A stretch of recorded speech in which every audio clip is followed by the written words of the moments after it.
And lastly, I did want to call attention a little bit more in depth to the incredible accomplishment of what Timothy Chalamet was able to achieve here as portraying Bob Dylan. Many were against the casting early on and felt that he probably wouldn't be able to really pull this off, but he did the impossible. He did a absolutely incredible job from start to finish, developing a lot of Bob Dylan's mannerisms, a lot of his speaking voice, his singing voice, being able to play, the instruments too, such as the acoustic guitar, the harmonica, and I thought his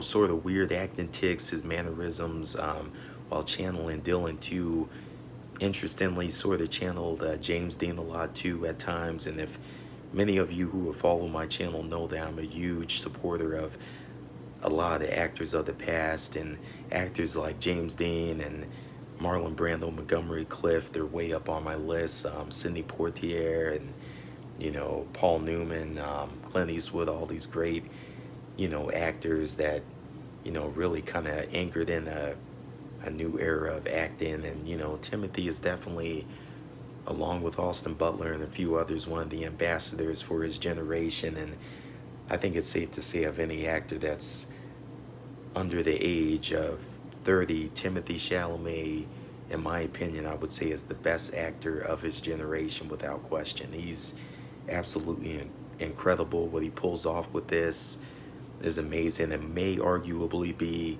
his greatest performance yet. And that's saying a lot because I've been a huge fan of his work in films like Beautiful Boy for years, even The King.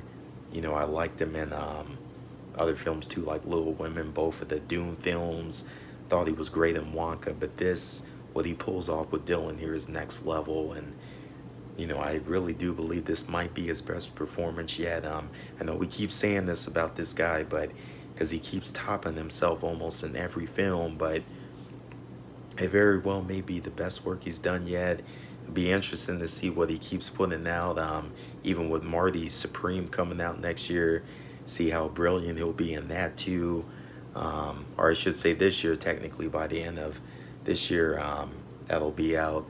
But he does incredible. He deserves to have become the youngest two-time Best Actor Academy Award nominee since James Dean almost 70 years ago. And his performance really reminded me a lot of Dean, which I thought was funny because Bob Dylan was highly influenced by James Dean too. He was a major fan too. So cohesively, it just kind of fit.